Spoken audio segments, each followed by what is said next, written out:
tayo yung isa sa pinakamagandang specs ng generator. When starter switch, double click na natin yung unlock.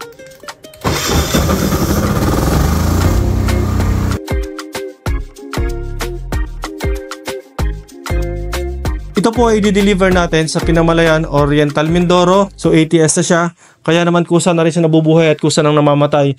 Ito po ay gagamitin ng ating kliyente sa kanyang business para if ever na mawala ng kuryente sa Oriental Mindoro ay automatic na rin na mabubuhay yung generator. So ang ating engine is 195 engine mga ka-Best Buys. Kaya naman magpuproduce ito ng 7,000 watts na rated power. Dito naman sa ating panel ay makikita natin yung napakagandang genset controller. Tayo lang po yung meron yan dito sa Pilipinas na ganyang setup. Tayo yung isa sa pinakamagandang specs ng generator. Mga ka-Best Buys, open ko lang sa inyo. Yung mga ganito kalaki mga generator na may 192 and 195 engine, ang tawag kadalasan sa Pilipinas ay 10 kW or 10 kVA. Pero ang katotohanan niya mga ka-Best Buys, ang 195 engine, 192 ay kaya lang mag-produce ng 7,000 watts.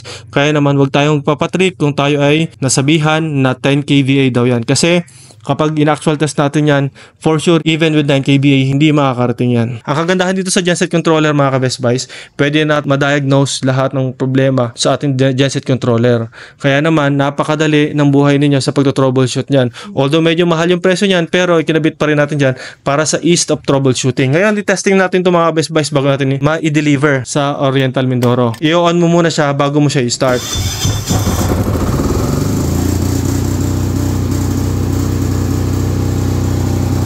$123 volts, 00 kilowatt, 62 Hertz. I-test naman natin mga ka-Best Buys yung ating remote control.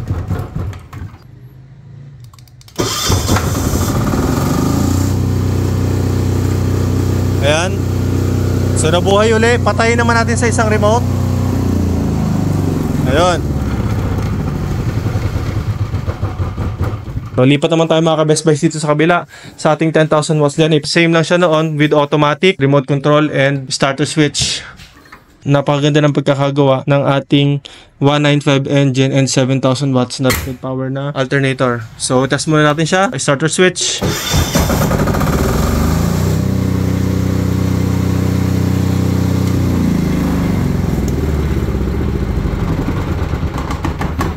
And syempre, i-start din natin sa remote control. Double click na natin yung unlock. Alright. Patayin natin. Lock.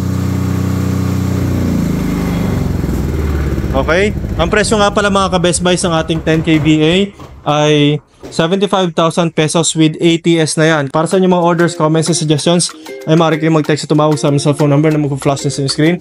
Bisitahin ang aming Facebook, YouTube, and TikTok for more videos. Maraming salamat mga ka-Best Buys. Mag-ingat po tayo palagi. God bless po. Shout out. Shout out kayo no. Ano boy? Karina. Okay? Karina. Ikaw, shout out kayo. Sharon. Maraming salamat mga ka-Best Buys.